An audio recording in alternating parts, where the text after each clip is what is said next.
I recently found out that only 84% of decks that can play Sol Ring that are registered on edhrec.com are playing Sol Ring. And I think that's kind of an absurd statistic. Sol Ring is one of the most powerful Magic cards ever printed. It is arguably as powerful, if not more powerful, than most of the Power 9. In Cube, you will often take a Sol Ring over a Moxen or even a Black Lotus, where they give you an explosive amount of mana with a Lotus. Sol Ring is consistently increasing the mana you get every single turn. Sol Ring is so powerful that it is pointed in most singleton formats where there's a point system involved for the more powerful cards instead of a banned list. Sol Ring is just that good. So when I tweeted my surprise at the 84% statistic on Twitter, x.com I guess is what people call it now. No one calls it that. People were genuinely trying to tell me there were valid reasons for not playing Sol Ring, and the vast majority of them just weren't valid. So in today's video, I'm going to talk about the times that you shouldn't play Sol Ring, that this card shouldn't make it into your deck, and I'll be honest, those times are very few. Before we get into it though, this video is brought to you by Elgato. From my lights to my stream decks to my audio setup to my camera, which is a DSLR plugged through a Camlink 4K, all of it is provided by Elgato, who have been a sponsor of the channel for a while now. So if you're looking to improve your setup, whether it be lighting for making content or just an overhead camera to allow you to play Spell Table, for example, or stream on whatnot. So if you're looking to pick up some gear, use the link in the description below and it helps to support the channel. Sol Ring, baby! This card is in every single precon ever made, so it's widely available, so cost is not an issue. As a comparison, Mana Crypt is only 11% of all the decks on EDHREC that it could possibly be in, and that's mainly because Mana Crypt is like what? An $80 card? Oh, hang on, is it $200 now? Fuck me. So Sol Ring is both affordable and powerful, so that clearly means that budget isn't necessarily the issue, unless, and here's reason or valid reason one for not using Sol Ring, if you are playing to a budget that doesn't include Sol Ring. While Sol Ring is probably the card that most Commander players own the most copies of, because of being in every precon they've ever bought, the card is still over $1. So if you're playing in a situation where every card in your deck has to be less than $1, Sol Ring is out. However, every time a precon is released, the average price dips on the secondary market a little bit, making it sub $1. So there's an episode of Shuffle Up and Play where I play a deck where every card is less than $1, and at the time, Sol Ring was less than $1. So it teeters on the edge. Valid reason number 2 is deck restrictions or deck synergies. Now this one is a weird one, because really there just isn't that many times that you shouldn't play it, even in spite of this. The first hard and fast one, volunteered by Brian Kibler on Twitter, so cheers Brian, is that Karuga the Macro Sage doesn't allow you to play Sol Ring. So if you're playing Karuga the Macro Sage, your commander or your companion, sure, you can't play Sol Ring. Or if it's your commander, you can play Sol Ring. If it's not your companion, if it's your companion, you can't play Sol Ring. Does anyone play Karuga as their commander? But beyond that, it's still going to pay and cast the majority of the spells that you want to cast in your deck. So if you are saying that you're not playing it because you're playing, I don't know, the blue-red fully pipped Niv Mizzet Perun is triple blue, triple red, and thus Sol Ring doesn't help you to cast your commander. But let's be real, it kinda does. It can be expected in a game of Commander that your commander will be killed at some point, and then you need to recast it with what's called Commander Tax, which is 2 pips of any mana you can find. Do you know what really efficiently gives you just 2 little bits of mana? That's right, baby. It's fucking Sol Ring. But let's say you're so good that you only resolve your Niv Mizzet Perun commander when you have protection for it, or you know it's not gonna get killed. So your Sol Ring's been useless, right?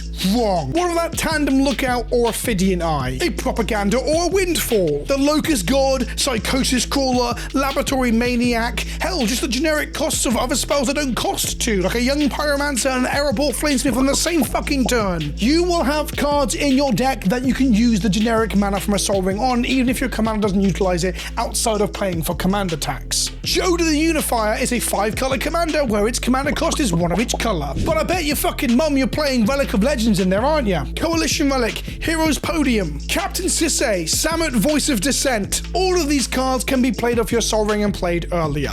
Essentially, if you are saying it doesn't combo with your commander, that's just not a valid reason because your commander will need commander tax at some point. But furthermore, hitherto, ergo, to try and sound really fucking clever, there'll be cards in your deck that will cost generic mana. And some people will say that the majority of the cards in the deck don't cost generic mana. Let's talk about something like Sithis, or one of the cantripping commanders. With decks like Sithis, the Harvest Hand, you want to be able to cantrip through your enchantments. So you're playing a lot of cheap 1 and green mana enchantments in order to do so. But even if you're looking to chain together cheap 1 mana white spells and 1 mana green spells, if your deck has more than 50% of its spells costing some amount of generic mana, your Sol Ring is going to be useful. So Karuga, yes. Your Niv Mizzet hitting your 5 color commanders, fucking no. Play your Sol Rings. People don't play their Sol Rings like the Magic the Gathering equivalent of, I don't know, vegans or something. They can't help but tell you about it. Todd's vegan. But there is one other, like sort of synergistic area where you shouldn't play Sol Ring, and that's with your Stax decks. Twitter user Charles, also known as Mono White Guy or Ilvaldi, had a whole thread talking about how he played Heliod at a CEDH event,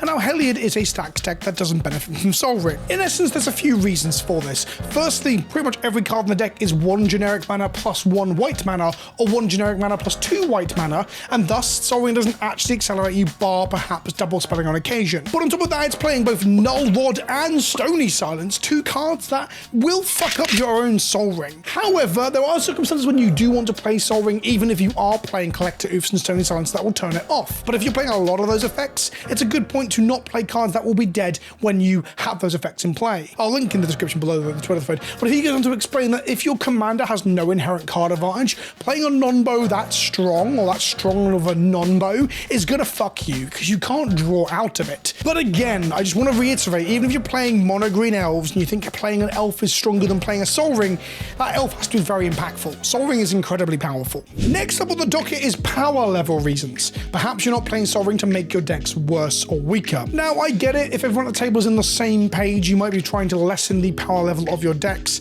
and that's a valid place to take Commander, where you're trying to play like dumber, bigger, more battleship Commander, less efficient.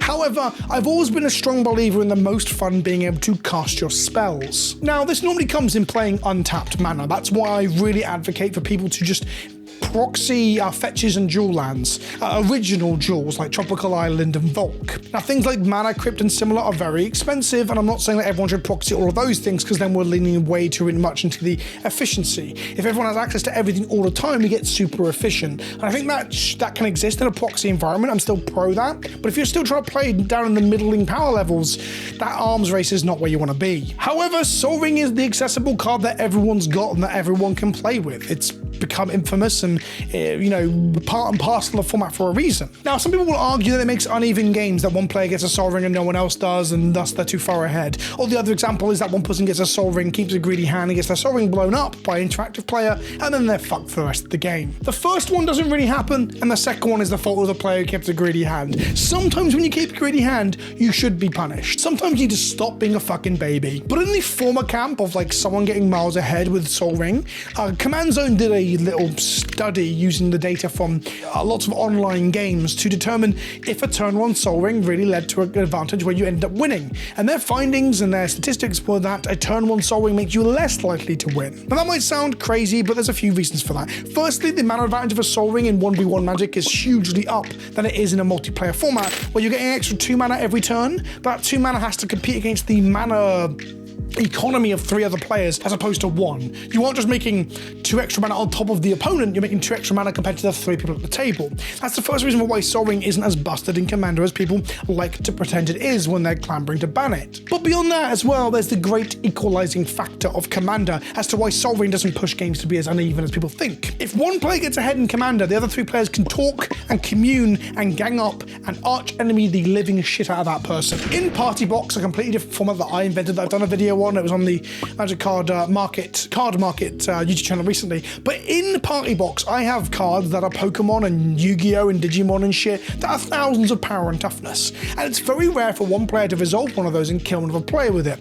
A, because you can't really break the power of 10,000 or 30,000 power with a haste enabler, because you don't get to construct your deck. You're playing with like a randomized assortment of complete fucking nonsense. But B, there's a lot of back and forth and fucking around, both from the perspective of just having fun by thinking it's very funny to plowshares a creature and give them a load of life instead of let them kill another player, but B, keeping other players in the game because they are a resource, an ally in defeating the player who now has a 10,000 power blue eyes white dragon or whatever. The long-winded point I'm getting at is that Party Box has taught me that multiplayer Magic is a much more strong of a balancing force than people realize. Turn 1 Sol Rings don't push you to win all the time, and the same with having the most powerful creature on the board doesn't either, because 3 other players have a handful of cards and a deck full of answers, well, if you're playing with players that play answers, and you won't always win off the back of your insurmountable advantage, or in this case, surmountable advantage you got early on. So I do think cutting it from a power level perspective is reasonably valid, but I also think people overstate just how powerful Sol Ring is in a commander scenario. Not in the sense that I'm saying it's not powerful, don't play it. It's fucking powerful. But I'm saying there's the downside of when you play anything powerful, a Smothering Tithe, a Propaganda, or a Ristic Study, people at the table are going to groan, moan, and gang up on you. Sol Ring is one of those. Hell, I've taken to doing this thing now with Sol Ring where I don't actually play it as early as I could a lot of the time. If it doesn't give me like 2 spells worth of like extra tempo, it's not worth pissing off the table or drawing all eyes onto me when I'm trying to set up my game to not get completely fucked by the rest of the table. Sometimes Sol Ring should be sandbagged from a political perspective of not looking like the threat. You don't flap your fucking nuclear missile out on the table and hope no one notices. Oh my god! And if I'm honest, that's it. They're the only valid reasons. If you're trying to decrease power level to an extent, if you really have to adjust for synergy, mainly if you're playing Stax or Karuga. Ultimately, Sol Ring's really fucking good and really powerful, but it's not game breaking in a multiplayer environment, and it will help you cast your spells even if your commander costs 1 of each of the colors. That's it. It's not really a profound video. I just find it really funny that people are trying to argue with me some other way. I just don't agree. I think you're talking shit. Don't be a vegan, or maybe be a vegan for ethical reasons, but don't be a non-Sol Ring player for ethical reasons. Sol Rings aren't destroying the ozone layer. I've been Vince, also known as PleasantKenobi on the internet. Don't forget to check out Elgato in the description below, long-term sponsor of the channel. And if you like the shit that I make, there's a link to Patreon down there below as well. For $2 a month, you can come onto my Discord server, and I'll call you a fuckhead. I'll see you in the next one. Ta-ta for now.